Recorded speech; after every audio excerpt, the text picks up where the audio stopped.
گے، مال لا کر اس کا علاج کریں گے۔ اگر گھر کے اعتبار سے، معاشی اعتبار سے کوئی کمزور ہے تو یہ 72 افراد کی یہ ذمہ داری ہے کہ یہ اس کی معاشی پریشانیوں کو کم کریں گے۔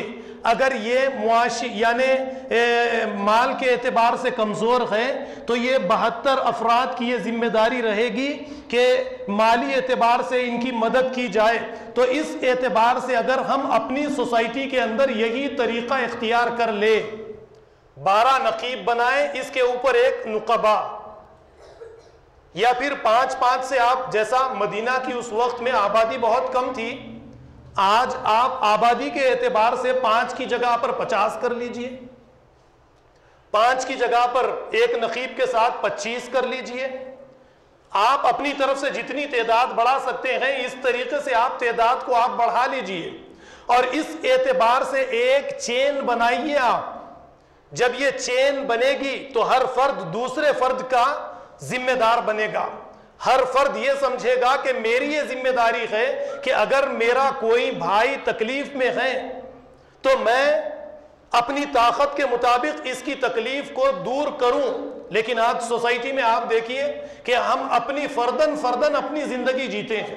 کہ ہمارے پڑوس میں اگر کوئی مریض ہے اس کی ہمیں کوئی فکر نہیں ہے، کوئی کمزور ہے معاشی اعتبار سے، مالی اعتبار سے ہمیں اس کی کوئی فکر نہیں ہے۔ تو اس طریقے سے ایک نقیب، نقبہ، سرداروں کا ایک سسٹم اگر ہم اپنی سوسائٹی کے اندر قائم کریں گے تو ہر انسان دوسرے انسان کا خیرخواہ بن جائے گا۔ یہاں پر اللہ تعالیٰ نے یہی فرمایا، لَئِنْ أَقَمْتُمُ الصَّلَاةَ وَآتَيْتُمُ الزَّكَاةَ وَآمَنْتُمْ بِالرُّسُلِ، اور تم پیغمبروں پر ایمان لاؤ گے، وَعَزَّرْتُمُوهُمْ، اور پیغمبروں کی مدد کرو گے، لَأُكَفِّرَنَّ عَنْكُمْ سَيِّئَاتِكُمْ، تو اللہ تعالیٰ تمہارے تمام گناہوں کو معاف کر دیں گے، وَلَأُدْخِلَنَّكُمْ جَنَّاتٍ تَجْرِي مِنْ تَحْتِهَا الْأَنْهَارُ، اور تمہیں ایسے باغوں میں داخل کریں گے جن کے نیچے سے نہریں بہتی ہوں گی۔ فَمَنْ كَفَرَ بَعْدَ ذَلِكَ مِنْكُمْ فَقَدْ ضَلَّ سَوَاءَ السَّبِيلِ، اور جو کوئی اس طریقے سے انکار کرے وہ ہدایت کے راستے سے دور گمراہی کے راستے میں جا پڑا۔ سورہ مائدہ کی آیت نمبر 12 ہے۔ یہ سسٹم ہم نافذ کریں گے ہمیں کامیابی ملے گی، اگر ہم یہ سسٹم نافذ نہیں کریں گے ہمیں کامیابی ہرگز نہیں مل سکتی ہے۔ چلیے برادران اسلام، یہ تو چند باتیں میں نے قرآن کریم کی اس آیت کو لے کر آپ کے سامنے پیش کرنے کی کوشش کی ہے۔ آج اس دنیا کے اندر مسلمانوں میں کئی فرقے ہیں، آپ اچھی طرح سے جانتے ہیں، آپ کو اس بات کا اچھی طرح سے پتہ ہے، اور ان تمام کے تمام فرقوں میں اگر کوئی فرقہ تعداد کے اعتبار سے یا ممالک کے اعتبار سے سب سے زیادہ اگر کوئی فرقہ طاقتور ہے تو وہ اپنے آپ کو اہل سنت والجماعت کہنے والے ہیں۔ تعداد بھی اہل سنت والجماعت کی زیادہ ہے، ممالک بھی اہل سنت والجماعت کے زیادہ ہیں، پیسے کے اعتبار سے بھی طاقتور ممالک وہی ہیں جن کا مسلک اہل سنت والجماعت کا مسلک ہے یا نہیں ہے؟ آپ بتائیے، ہے؟ لیکن اگر ہم کامیابی کے اعتبار سے اگر ہم کسی فرقے پر، کسی فرقوں پر نظر ڈالیں گے تو صرف آپ کو اس دنیا کے اندر 2 فرقے مسلمانوں میں ملیں گے جو اس دنیا کے اندر کامیابی کے ساتھ اپنی زندگی گزار رکھے ہیں۔ ایک اسماعیلی شیعہ، دوسرے بوہرے جو برہان الدین کو مانتے ہیں۔ یہ 2 ہی فرقے شیعہ کے، جو یہ 2 فرقے ہیں، یہی 2 فرقے آج کامیابی کے ساتھ اپنی زندگی گزار رکھے ہیں۔ کیوں؟ ان کے اندر امامت کا طریقہ آج بھی رائج ہے، وہ ایک امام کے تحت اپنی زندگی گزارتے ہیں، ان کے اندر قرآن کریم کی اس آیت کے مطابق یہ طریقہ ان کے اندر موجود ہے۔ آپ اگر دیکھنا چاہتے ہیں بامبے چلے جائیں، بھینڈی بازار آپ چلے جائیں، وہاں پر ہزاروں کی تعداد میں بھورے آپ کو ملیں گے، جو سیدنا ان کے جو برہان الدین ہے نا، محمد برہان الدین، جو ان کے امیر، ان کا امام جو تھا، جو 2014 میں شاید جس کا انتقال ہوا، آپ دیکھیے بھینڈی کے بارے میں آپ جانتے ہوں گے، بامبے کے بارے میں تو آپ اچھی طرح سے جانتے ہیں، رہنے کے لیے لوگوں کے یہاں پر مکان بالکل نہیں رہتے، اگر رہیں گے بھی تو صرف ایک کمرے کی زندگی رہے گی، ٹوائلٹ کے لیے، باتھ روم کے لیے گھروں سے باہر جانا پڑتا ہے، اور گندگی تو اس حال میں کہ گندا پانی گھروں کے باہر سے آپ کو گزرتا ہوا نظر آئے گا۔ لیکن بحروں پر آپ نظر ڈالیے کہ کچھ سال پہلے برہان الدین نے ایک ارادہ کیا کہ کچھ ایکڑ زمین بھینڈی کے اندر لی جائے گی، جہاں پر بحرے آباد ہے، جو کرائے کے مکان میں ہیں، جو گندے مکانات میں ایک ایک کمرے میں اپنی زندگی گزارتے ہیں، ان تمام کے لیے انہوں نے ایک پروجیکٹ تیار کیا کہ ہر ایک بحرے کو ذاتی مکان دیا جائے گا، ہر ایک کو اچھی زندگی دی جائے گی۔ اس کے بعد میں انہوں نے کچھ ایکڑ زمین وہاں پر لی ہے، اور یہ زمین لینے کے بعد میں اسی گندی جگہ کو، اس گندی جگہ کی تمام عمارتوں کو توڑ کر انہوں نے عالی شان عمارتیں، جو آسمان سے بات کرنے والی لمبی لمبی عمارتیں تعمیر کروائی، اور انہی عمارتوں کے بیچ میں شاپنگ کمپلیکس تعمیر کروائے، میدان تعمیر کروائے، پارک تعمیر کروائے، اور اس طریقے سے اپنی سوسائٹی میں بسنے والے افراد، اپنی کمیونٹی کو انہوں نے ایک اچھی زندگی فراہم کی ہے۔ آپ سیفی منزل آپ یوٹیوب پر یا اسی طریقے سے گوگل پر آپ سرچ کیجئے، آپ کو مل جائے گا۔ یہ اتنا بڑا کارنامہ انہوں نے کس طریقے سے انجام دیا۔ آج کرناٹک کا یا پھر اسی طریقے سے دوسرے ریاستوں کے جو چیف منسٹرز ہیں، وہ اس سوسائٹی کو دیکھنے کے لیے کہ کس طریقے سے تعمیر کی گئی ہے، اس کا طریقہ کیا ہے، اس کے ذریعے سے ہمیں بھی کچھ سبق ملے اور ہم اپنی ریاستوں کے اندر اس طریقے کی کالونیاں تعمیر کریں، دیکھنے کے لیے یعنی بحروں کے یہاں پر تشریف لے کر جاتے ہیں بھینڈی بازار۔ آپ ذرا دیکھیے کہ ہمارے اپنے بارکس کی اس سوسائٹی کو لیجئے، اپنے سامنے ہم اپنی اس بارکس کی سوسائٹی کو رکھے، اس طریقے کے کام کاج کرنے کے لیے ہم تیار ہے گی نہیں۔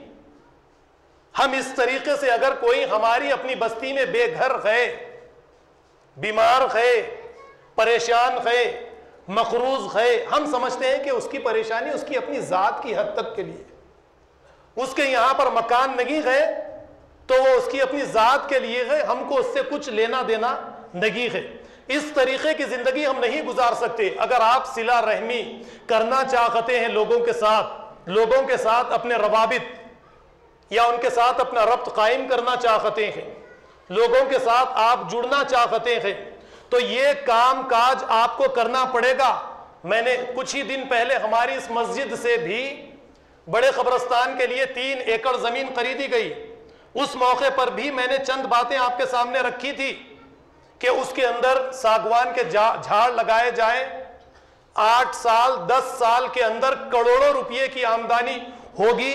اور اس کے بعد اسی آمدنی سے ہم دوسری زمین لے سکتے ہیں۔ لیکن برادران اسلام، میں جانتا ہوں کہ آج اس پر ہم عمل کریں گے یا نہیں کریں گے، لیکن آگے چل کر ہم اس پر عمل ضرور کریں گے۔ لیکن دیکھیے، یہ باتیں بے انتہا ضروری ہے۔ اس طریقے سے اگر ہم زندگی گزاریں گے، ہر ایک کے لیے ایک منصوبہ بنائیں گے، تو آنے والے کام کاج ہمارے لیے دن بدن آسان سے آسان ہوتے چلے جائیں گے۔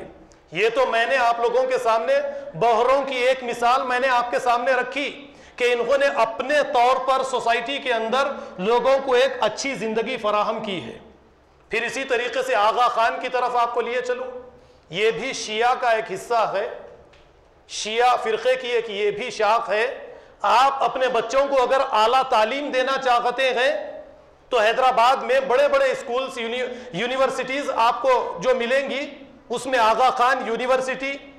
آغا خان اسکول جو ہمارے ایئرپورٹ کے قریب میں قائم ہے، موجود ہے یا نہیں ہے، آپ بتائیے۔ یا پھر اسی طریقے سے بڑے بڑے ہاسپٹلز آپ کو جو ملیں گے، آغا خان ہاسپٹل، یا پھر بینکنگ کا نظام لیجئے آپ، یا ہوٹلنگ کا نظام لیجئے آپ۔ یہ 2 فرقے بڑی کامیابی کے ساتھ آج کی اس دنیا کے یعنی 200 ممالک میں کہیں پر بھی یہ فرقوں کے افراد کوئی بھی پاسپورٹ، کسی بھی ملک کی نیشنلٹی ان کے یہاں پر رکھے، لیکن یہ بہرے اور یہ آغا خانی افراد جو ہے کسی بھی ملک میں رکھے، اس ملک کے نظام کے علاوہ اپنے نظام پر قائم ہیں، اپنے نظام پر چلتے ہیں، امارت کے ذریعے اپنے سردار اپنے امام کے متبع ہو کر زندگی گزارتے ہیں۔ اس طریقے سے اگر ہم بھی ایک امام کے متبع ہو کر زندگی گزاریں گے تو ہمارے اس دنیا کے تمام مسائل جو ہیں بڑی آسانی کے ساتھ حل ہو جائیں گے۔ اب اس کے لیے زکوٰۃ کے نظام کو ہر سال رمضان المبارک کا مہینہ آتے ہی آپ کے سامنے رکھنے کی کوشش کرتا ہوں۔ یہ زکوٰۃ کا نظام اس لیے نہیں تھا کہ رمضان کا مہینہ آئے تو ہم اپنی انفرادی زکوٰۃ نکال دیں، وہ بہت ساری باتیں تو میں نے آپ کے سامنے رکھی ہیں، لیکن آج ایک الگ طریقے سے بات آپ کے سامنے پیش کرنے کی کوشش کروں گا۔ ذرا غور سے سنیے آپ۔ ایک طریقہ اگر ہم بنا لیں زندگی جینے کا، وہ طریقہ کیا ہے کہ جس طرح نبی کریم صلی اللہ علیہ وسلم نے زکوٰۃ کی مد بتاتے ہوئے یہ بتایا کہ اگر کسی کے یہاں پر 40 جانور ہے تو وہ ایک جانور دے دے، اسی طریقے کو لے لیجئے۔ اور اب اگر ہم یہ کریں کہ مثال کے طور پر میری اپنی لائٹ کی دکان ہے، میں نے 40 گراہک مکمل کر لیے ایک دن میں، اس کے بعد میں کوئی گاہک مجھے ایسا نظر آیا جو غریب ہے، میں اپنی طرف سے اسے ایک چیز فری دے ڈالوں، میں اپنی طرف سے ایک چیز اسے فری دے ڈالوں۔ یا پھر اسی طریقے سے کسی کی کرانہ شاپ ہے، اس کے یہاں پر اس نے 40 گراہک مکمل کر لیے، اپنی طرف سے لگا لیجئے، کوئی 40 کی جگہ 100 لگا لیجئے، کوئی 80 لگا لیجئے، یا کوئی 15 دن میں ایک گراہک کو فری دے گا۔ اس کے یہاں پر اچھا کاروبار ہو گیا، ایک غریب گراہک آیا تو وہ کیا کرے، اپنی طرف سے ایک گراہک کو اناج فری دے ڈالے۔ کسی کا میڈیکل شاپ ہے، اس نے اچھا کاروبار کر لیا اور کوئی مریض آیا جو کمزور غریب لگتا ہے، وہ اپنی طرف سے اسے دوائی فری دے ڈالے۔ کسی کا دواخانہ ہے اور اس کے یہاں پر جیسے مریض زیادہ آ گئے اور وہ بھی ایک یعنی تعداد رکھ لے کہ 100 مریض کے بعد میں ایک مریض کا علاج میں فری کروں گا، تو وہ اس طریقے سے ایک مریض کو فری اگر علاج کر لے، یہ نیکیوں کی ایک چین اگر ہم اس طریقے سے بنا دیں تو دیکھیے آپس میں لوگوں کے یعنی مزاج، ان کی نفسیات کے اندر تبدیلی آئے گی، لوگ ایک دوسرے کی مدد کرنے کے لیے آگے آئیں گے۔ اس طریقے سے لوگوں کی نفسیات مزاج کے اندر تبدیلی آ کر لوگ ایک دوسرے کی مدد کرنے والے بنیں گے۔ اگر اس طریقے کی سوسائٹی بنے گی تو آپ غور کیجئے کہ کتنا بہترین کام کاج ہو جائے گا۔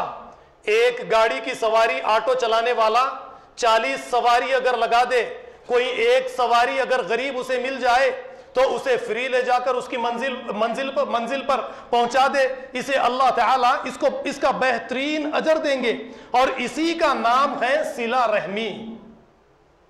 صلہ رحمی صرف جا کر، جیسا میں نے شروع میں بتایا، کچھ دعاؤں کو یاد کر لینا کسی کی عیادت کرنے سے پہلے اور جا کر رٹا لگا کر اس کے سامنے عربی میں دعائیں پڑھ دینا، بس صلہ رحمی ہم نے کر دی۔ یا پھر مرنے کے بعد میں قبرستان کی زمین خرید کر دے دینا، مرنے کے بعد میں کفن دفن کا اس کا اہتمام کر دینا، یا پھر بہت ساری باتوں کو آپ کے سامنے میں پیش کر سکتا ہوں۔ مثال کے طور پر میرا ایک دوست بیمار پڑ کے اٹھا، پھر اس کے بعد اس نے کہا کہ میں 200 آدمیوں کی دعوت کرنا چاہتا ہوں۔ ہم جو منت نظر جو مانتے ہیں نا، تو میں نے اس سے کہا کہ 200 آدمی کی دعوت کرنا ٹھیک ہے، لیکن تم جو دعوت کرو گے یہ صرف کھانے والوں کو کھلاؤ گے، مجھ کو کھلاؤ گے، میرے دوستوں کو، اپنے رشتہ داروں کو، سب کے سب کھانے والے ہیں۔ تو اس سے تو کوئی مطلب، کوئی نیکی کا مقام تو ہم حاصل نہیں کر سکتے۔ اس کے بجائے تمہاری جو نیت 200 آدمیوں کو کھانا کھلانے کی ہے، اسے ذرا سا تبدیل کرتے ہوئے 200 آدمی کو اگر 200 غریب آدمیوں کو اگر تم بیمار پڑے، تم نے بیماری کو قریب سے دیکھا کہ بیماری کیا چیز ہوتی ہے، دوائی کے لیے کتنی پریشانی ہوتی ہے، اور تم نے وہ درد محسوس کیا، تو اب اس درد کو محسوس کرنے کے بعد میں 200 غریبوں کو دوائیاں یا ان کا علاج کروا دو۔ کھانا تو سب کھاتے ہیں، تم اپنی طرف سے 200 آدمی کا علاج کروا دو، اس سے فائدہ ہوگا۔ سوسائٹی میں لوگ آپس میں ایک دوسرے کی مدد کرنے والے بنیں گے. تو یہ طریقہ اگر ہم اختیار کریں گے تو آپ بتائیے فائدہ ہے یا نہیں ہے؟ یہ طریقے میں فائدہ ہے. اس طریقے سے ہم آپس میں ایک دوسرے کی مدد کریں گے, ہمارے مزاج میں, ہماری نفسیات میں ایک دوسرے کے لیے محبت ہوگی. اب ایک دوسری بات میں آپ کے سامنے پیش کروں جو ایک ہماری سوسائٹی کے لیے ہماری ماؤں اور بہنوں کا مسئلہ ہے, وہ یہ ہے, آپ اچھی طریقے سے جانتے ہیں کہ ہمارے مکانات بالکل چھوٹے چھوٹے ہو چکے ہیں. اب اس اعتبار سے عورتوں پر نظر ڈالیں, ہماری ماؤں پر, بہنوں پر, بچیوں پر, عمر سے پہلے یہ موٹی ہو جاتی ہیں. کیوں؟ گھر میں جاگنگ کرنے, واکنگ کرنے کوئی جگہ موجود نہیں ہے, یہ رات دن گھر میں رہتی ہیں. اب اس کے بعد میں آپ لیجئے شوگر ہے, بی پی ہے, تھائرائیڈ ہے, الگ الگ قسم کی بیماریاں بھی لگتی چلی جا رہی ہے. تو اس کے لیے ہم چند نوجوانوں نے یہ ایک مشورہ کیا کہ ہمارا اپنا جو بڑا میدان ہے, اس بڑے میدان کا ایک تھوڑا سا حصہ لے کر اگر ہم قنات مار دیں فجر کے بعد میں عورتوں کے لیے کچھ, یعنی ایک چھوٹا سا حصہ اگر ہم مخصوص کر دیں گے روزانہ کے لیے, تو ہماری عورتیں روزانہ وہاں پر واکنگ کرے گی, اور جو امراض میں مبتلا ہے یہ امراض سے انہیں شفا بھی ملے گی. تو یہ کام بھی ہمارے لیے ضروری ہے. یہ بات میں نے آپ کے سامنے اس لیے پیش کی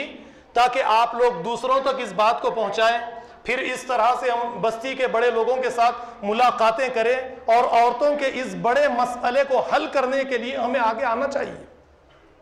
ہمیں کوشش کرنی چاہیے. تو میں امید کرتا ہوں کہ کچھ ہی دنوں کے بعد میں ہم عورتوں کے لیے اپنے بڑے میدان کا استعمال کریں گے, بیچ میں ایک خنات لگائیں گے, اور خاص کر فجر کی نماز کے بعد میں وہ تھوڑی سی جگہ عورتوں کے لیے مخصوص کر ڈالیں گے. برادران اسلام, باتیں تو بہت ساری ہے, اللہ کے نبی صلی اللہ علیہ وسلم کی حدیثیں بھی ہے, لیکن ایک حدیث میں بار بار آپ کے سامنے رکھتا ہوں, اس حدیث کو رکھ کر اپنی بات کو ختم کروں گا. اللہ کے نبی صلی اللہ علیہ وسلم نے فرمایا, مثل المؤمنین فی توادہم وتراحمہم وتعاطفہم مثل الجسد اذ اشتکا منہ عضو تداعى له سائر الجسد بالسہر والحمى. مومن آپس میں ایک دوسرے سے محبت کرنے کے مسئلے میں, رحمت کرنے کے مسئلے میں, پیار محبت کرنے کے مسئلے میں ایک جسم کے جیسے. جب جسم کے کسی حصے کو تکلیف ہوتی ہے تو سارا جسم بخار کے اندر مبتلا ہو جاتا ہے اور رات بھر جاگتا ہے. نبی کریم صلی اللہ علیہ وسلم نے مومنوں کی یہ مثال بیان کی کہ ایک مومن کو اگر تکلیف ہوتی ہے تو ساری دنیا کے مومن اس کے لیے بیمار پڑ جاتے ہیں, اس کی تکلیف کو دور کرنے کے لیے اپنے اپنے طور پر حرکت کرنے لگ جاتے ہیں اور اس کی تکلیف کو دور کر ڈالتے ہیں. تو برادران اسلام, یہ چند ضروری باتیں تھیں جو میں نے آپ کے سامنے رکھی. دوسرا اعلان یہ ہے کہ انشاءاللہ العزیز نماز کے بعد میں کچھ دیر کے لیے کسانوں کے لیے جو اس سے پہلے کسانوں کے لیے جو پروٹیسٹ کیا گیا وہی کیا جائے گا. آپ لوگوں سے اس بات کی گزارش ہے کہ نماز کے بعد میں ایک 10 منٹ 5 منٹ کے لیے آپ اس احتجاج کے اندر حصہ لیں. ایک دوسرا اعلان یہ ہے کہ یہ مسجد کے لیے ہے, ایک مسجد کی تعمیر کے سلسلے میں کوئی نوجوان ہماری مسجد میں تشریف لائے ہیں. آپ لوگوں سے گزارش ہے کہ جاتے وقت میں ان کا دل کھول کر تعاون کیجیے. وآخر الدعوانا ان الحمد للہ رب العالمین.